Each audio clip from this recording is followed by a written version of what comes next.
வணக்கம், இது உங்கள் கட்டளை எழுது. இன்னைக்கு இந்த வீடியோவில் இங்கிலீஷ் ஆல்ஃபபெட்டிக் கோட் அதை பற்றி தான் நம்ம பார்க்க போகிறோம். ஆல்ஃபபெட்டிக் கோட் அப்படின்றது ஒன்றும் இல்லை, நம்ம லெட்டர் சவுண்ட்ஸ் இருக்கு இல்லையா, ஃபோனிக்ஸில் நம்ம லெட்டர் சவுண்ட் சொல்லி தருவோம். அந்த லெட்டர் சவுண்ட்ஸ் அதுக்கப்புறம் அதை எப்படி நம்ம ரெப்ரசன்ட் பண்ணுறோம், அதாவது ரிட்டர்ன் சிம்பிள், அதுதான் ஆல்ஃபபெட்டிக் கோட் அப்படின்னு நம்ம சொல்லுவோம். எல்லா ஃபோனிக்ஸ் ப்ரோக்ராம்லேயும் பார்த்தீங்கன்னா லெட்டர் சவுண்ட்ஸ் இன்ட்ரடியூஸ் பண்ணுறதுக்கு பர்டிகுலராக அவங்களுக்குன்னு ஒரு ஆர்டர் இருக்குது. எல்லா லெட்டர் சவுண்ட்ஸுமே வந்து அவங்க குரூப் பண்ணியிருப்பாங்க, ஒரு 7 குரூப்ஸ் பண்ணியிருப்பாங்க. அந்த ஒவ்வொரு குரூப்லேயுமே வந்து 6 லெட்டர் சவுண்ட்ஸ் இருக்கும். இப்போ ஃபர்ஸ்ட் குரூப் அப்படி பார்த்தீங்கன்னா SATIPN, இந்த 6 லெட்டர்ஸ் தான் வந்து நம்ம ஃபர்ஸ்ட் இன்ட்ரடியூஸ் பண்ணுவோம் குழந்தைங்களுக்கு. நம்ம லெட்டர் சவுண்ட் சொல்லி தரும்போது ஆல்ஃபபெட்டிக்கல் ஆர்டரில் தான் இன்ட்ரடியூஸ் பண்ணணும் அப்படின்றது அவசியம் இல்லை. அதாவது ABCD இந்த ஆர்டரில் தான் கண்டிப்பாக இன்ட்ரடியூஸ் பண்ணணும் அப்படின்றது இல்லை. ஏன்னா ஜஸ்ட் குழந்தைங்க வந்து இந்த லெட்டர் சவுண்ட்ஸ்லாம் படித்து அவங்க வேர்ட் ரீட் பண்ணும்போது அந்த சவுண்டை அப்ளை பண்ணி அவங்க ரீட் பண்ண போகிறாங்க, அவ்வளோதான். ஆல்ஃபபெட்டிக்கல் ஆர்டர்லையும் நீங்கள் வந்து இன்ட்ரடியூஸ் பண்ணலாம், அதுவும் தப்பில்லை. பட் ஏன் இந்த ஃபோனிக்ஸ் ப்ரோக்ராம்ஸ்லலாம் வந்து ஆல்ஃபபெட்டிக்கல் ஆர்டர் இல்லாமல் வேறு ஆர்டரில் வந்து இன்ட்ரடியூஸ் பண்ணுறாங்க அப்படின்றதுக்கு நிறைய ரீசன்ஸ் இருக்குது. இப்போ என்னென்னு பார்த்தீங்கன்னா, ஃபர்ஸ்ட் குரூப்பில் நான் ஏற்கனவே சொன்ன மாதிரி அந்த 6 லெட்டர்ஸ் நீங்கள் வந்து குழந்தைங்களுக்கு சொல்லி கொடுத்துட்டீங்க அப்படின்னா அந்த 6 லெட்டர் வச்சே நீங்கள் வந்து நிறைய வேர்ட்ஸ் ஃபார்ம் பண்ணலாம். அரௌண்ட் 30 to 40 வேர்ட்ஸ் நீங்கள் ஃபார்ம் பண்ணலாம். இப்போ நீங்கள் SATIPN இந்த லெட்டர்ஸ் மட்டும் நீங்கள் எழுதிட்டு நீங்கள் இதுலேருந்து எவ்வளோ வேர்ட்ஸ் நீங்கள் ஃபார்ம் பண்ண முடியும்னு பாருங்கள். அதே மாதிரி ABCDE அதில் அந்த ஆல்ஃபபெட்டிக்கல் ஆர்டரில் 6 லெட்டர்ஸ் நீங்கள் எழுதிட்டு நீங்கள் எவ்வளோ வேர்ட்ஸ் ஃபார்ம் பண்ண முடியும் நீங்களே வந்து நீங்கள் எழுதி பாருங்கள். இந்த ஃபர்ஸ்ட் குரூப்பில் நம்ம அந்த 6 லெட்டர் வச்சு அரௌண்ட் 40 வேர்ட்ஸ் தாராளமாக வந்து நம்ம ஃபார்ம் பண்ணலாம். ஸோ நிறைய வேர்ட்ஸ் வந்து அவங்க ஏர்லியாகவே வந்து ரீட் பண்ணுறதுக்கு, அவங்க பிளெண்ட் பண்ணி பார்க்கறதுக்கு அது வந்து ரொம்ப யூஸ்ஃபுல்லாக இருக்கும். இந்த லெட்டர்ஸ் எல்லாமே இந்த பர்டிகுலர் ஆர்டரில் குரூப் பண்ணுறதுக்கு இன்னொரு ஒரு மெயின் ரீசன் என்னென்னு பார்த்தீங்கன்னா, அந்த லெட்டர் ஃபார்மேஷனையும் அவங்க மைண்டில் வச்சுட்டு தான் வந்து இந்த மாதிரி வந்து குரூப் பண்ணியிருக்காங்க. இப்போது எக்ஸாம்பிள், செகண்ட் குரூப்பில் ஃபர்ஸ்ட் லெட்டர் நம்ம C அந்த லெட்டர் சவுண்ட் நம்ம இன்ட்ரடியூஸ் பண்ணுவோம். இந்த C நம்ம எழுதுறது பார்த்தீங்கன்னா ஒரு ஓப்பன் கர்வ் போட்டாலே நம்ம C எழுதிடலாம்.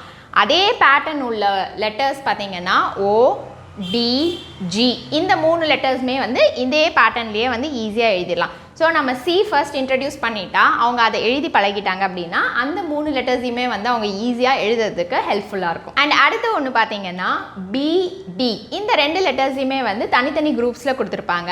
ஏன் அப்படின்னு பார்த்தீங்கன்னா, நிறைய மோஸ்ட் ஆஃப் த சில்ட்ரன், அதாவது 50% ஆஃப் த குழந்தைங்களுக்கு B and D கன்ஃபியூஷன் வர்றது வந்து ரொம்ப ஒரு நார்மலான விஷயம். இப்போ நீங்கள் வந்து BD ரெண்டுமே வந்து ஒரே நாளில் நீங்கள் சொல்லி கொடுத்தீங்கன்னா அந்த கன்ஃபியூஷன், சில பேருக்கு வந்து அந்த B பார்த்தா Dன்னு படிப்பாங்க, அந்த மாதிரி கன்ஃபியூஷன் வர்றதுக்கு சான்சஸ் இருக்குது. இப்போ அதே வந்து நம்ம ஒரு குரூப் நீங்கள் எடுத்துக்கிட்டீங்க, ஒரு குரூப்பில் B சொல்லி தரீங்க, அடுத்த குரூப் போகிறதுக்கு நம்மளுக்கு எப்படியும் வந்து ஒரு 2 வீக்ஸ் டைம் எடுக்கும். ஸோ அதனால் அடுத்தது நம்ம வந்து ஒரு 2 வீக்ஸ் கழித்து நம்ம அந்த D லெட்டர் நம்ம சொல்லி கொடுத்தோன்னா அவங்களுக்கு அந்த கன்ஃபியூஷன் வராது. ஏன்னா ஒரு லெட்டரை அவங்க கான்ஃபிடெண்ட்டாக படித்து அவங்க ப்ராக்டிஸ் பண்ணி நிறைய வேர்ட்ஸில் அந்த லெட்டரை அப்ளை பண்ணி படிச்சிருப்பாங்க. அதனால் அடுத்தது நம்ம இன்ட்ரடியூஸ் பண்ணும்போது அந்த கன்ஃபியூஷன் வராமல் இருக்கிறதுக்கு நிறைய வாய்ப்பு இருக்குது. குரூப் 3 வரைக்கும் 18 லெட்டர் சவுண்ட்ஸ் நம்ம இன்ட்ரடியூஸ் பண்ணியிருப்போம். டோட்டலாக 18 லெட்டர் சவுண்ட்ஸ் இருக்குது. அண்ட் குரூப் 4லேருந்து பார்த்தீங்கன்னா டயக்ராஃப்ஸ் நம்ம ஃபஸ்ட்டு இன்ட்ரடியூஸ் பண்ணுவோம். டயக்ராஃப் அப்படின்றது ஒன்றும் இல்லை, 2 லெட்டர் சவுண்ட் ஜாயின் பண்ணி ஒரே சவுண்ட் கொடுக்கறது, இதுதான் டயக்ராஃப். இப்போ லெட்டர் சவுண்ட்ஸ் வந்து எவ்வளோக்கு எவ்வளோ இம்பார்ட்டண்ட்டோ அதே அளவுக்கு டயக்ராஃப்ஸும் வந்து ரொம்ப இம்பார்ட்டண்ட்டான விஷயம். இப்போ ஜென்ரலாக நிறைய பேர் பார்த்தீங்கன்னா ஃபோனிக்ஸ் அப்படின்னாலே வந்து அந்த 26 லெட்டர் சவுண்ட்ஸ் மட்டும் சொல்லி கொடுத்துட்டு அவ்வளோதான் அப்படின்ற மாதிரி இருப்பாங்க. பட் நீங்கள் வந்து அந்த 26 லெட்டர் சவுண்ட் சொல்லி கொடுத்தீங்கன்னா அவங்களால அந்த 3 லெட்டர் வேர்ட்ஸ் ஈஸியாக வந்து ஃபார்ம் பண்ணி பிளெண்ட் பண்ணி ரீட் பண்ண முடியும். பட் அதே வந்து பெரிய வேர்ட்ஸ் போகும்போது 4 லெட்டர் 5 லெட்டர் வேர்ட்ஸ் போகும்போது நம்ம டயக்ராஃப்ஸ், கான்சனன்ட் பிளெண்ட்ஸ் இதெல்லாமே ஸ்டெப் பை ஸ்டெப்பாக நம்ம வந்து ப்ராப்பராக சொல்லி கொடுத்தா மட்டும்தான் அவங்களால அந்த வேர்டை வந்து ரீட் பண்ண முடியும். ஏன்னு பார்த்தீங்கன்னா, எக்ஸாம்பிளுக்கு நான் ஒன்று சொல்கிறேன். EE இது வந்து ஒரு டயக்ராஃப், அதாவது வவல் டயக்ராஃப், ஓகேவா? ட்ரீ அப்படின்ற வேர்டில் அந்த TREEன்னு வருது. நம்ம வந்து TREE வந்து E சவுண்ட் அப்படின்னு தான் நம்ம வந்து படிப்போம். இப்போ நீங்கள் வந்து இந்த டயக்ராஃப்ஸ்லாம் நீங்கள் சொல்லித்தரல, வெறும் லெட்டர் சவுண்ட்ஸ் மட்டும்தான் சொல்லி கொடுத்துருக்கீங்க அப்படின்னா, இப்போ குழந்தைங்க படிக்கும் போது எப்படி படிப்பாங்க?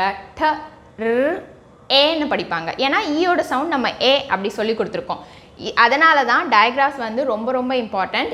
இ ரெண்டுமே வந்து ஜாயின் பண்ணி வந்தது அப்படின்னா அது இ சவுண்ட் தரும் அப்படின்றத அவங்களுக்கு தெரியணும். இது மாதிரி ஒவ்வொரு டயக்ராஃப்ஸையும் நம்ம எடுத்து நம்ம சொல்லி தரணும். ஸோ தட் அவங்க லாங் வேர்ட்ஸ் ரீட் பண்ணுறதுக்கு அது ஹெல்ப்ஃபுல்லாக இருக்கும்.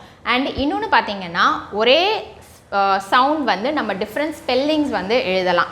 இப்போ இ சவுண்டே வந்து இஇ ட்ரீல நம்ம வந்து படிப்போம். அதே இன்னொன்று பார்த்தீங்கன்னா டிஇஏ இந்த வேர்டில் பார்த்தீங்கன்னா இஏ அப்படின்றதும் வந்து இ சவுண்ட் தான் கொடுக்கும். ரெண்டுமே வந்து ஒரே சவுண்ட் பட் ஆனால் டிஃப்ரெண்ட் ஸ்பெல்லிங்ஸ். ஸோ அதனால் நம்ம என்ன பண்ணுவோம் பார்த்தீங்கன்னா ஒரு வே ஆஃப் ஸ்பெல்லிங், அந்த ஒரு ஸ்பெல்லிங் மட்டும்தான் வந்து ஃபர்ஸ்ட் நம்ம இன்ட்ரடியூஸ் பண்ணுவோம்.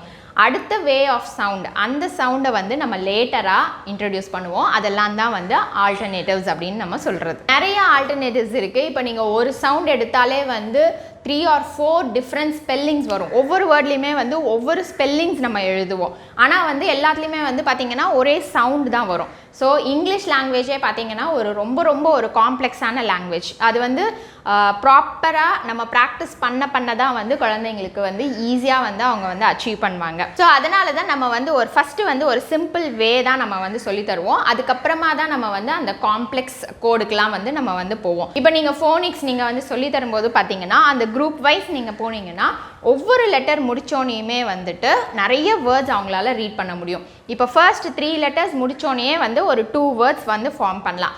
அதே வந்து அடுத்தது இன்னொரு லெட்டர் நீங்கள் இன்ட்ரடியூஸ் பண்ணிங்கன்னா அந்த லெட்டர் வச்சு எல்லா வேர்ட்ஸையும் எல்லா லெட்டர்ஸ் வச்சும் வந்து அந்த வேர்ட்ஸ் என்னென்ன வேர்ட்ஸ் ஃபார்ம் பண்ண முடியுமோ அந்த மாதிரி வேர்ட்ஸ் எல்லாம் வந்து அவங்க ரீட் பண்ணி ப்ராக்டிஸ் பண்ணலாம். டோட்டலாக என்னென்ன சவுண்ட்ஸ் இருக்குது, என்னென்ன ஆல்டர்னேட்டிவ்ஸ் இருக்குது, எந்த ஸ்டெப் பை ஸ்டெப்பாக நம்ம வந்து எதை வந்து நம்ம இன்ட்ரடியூஸ் பண்ணணும் அப்படின்றது எல்லாமே நம்ம வந்து வர வீடியோஸில் நம்ம பார்க்க போகிறோம். இந்த ஆல்ஃபபெட்டிக் கோட் சார்ட் உங்களுக்கு கம்ப்ளீட்டாக வந்து எல்லாமே வந்து வேணும் அப்படின்னா நான் நம்மளோட ஃபேஸ்புக் குரூப்பில் வந்து நான் வந்து ஷேர் பண்ணுவேன். நீங்கள் வந்து அதில் வந்து நீங்கள் செக் பண்ணிக்கலாம். இந்த வீடியோ உங்களுக்கு யூஸ்ஃபுல்லாக இருக்கும்னு நினைக்கிறேன். இந்த வீடியோ பிடிச்சிருந்ததுன்னா லைக் பண்ணுங்கள், ஷேர் பண்ணுங்கள், சப்ஸ்கிரைப் பண்ணுங்கள் அண்ட் கூடவே பெல் பட்டன் கிளிக் பண்ணுங்கள். ஸோ தட் என்னோட வீடியோஸ் எல்லாம் நீங்கள் மிஸ் பண்ணாமல் பார்க்கலாம். நன்றி, வணக்கம்.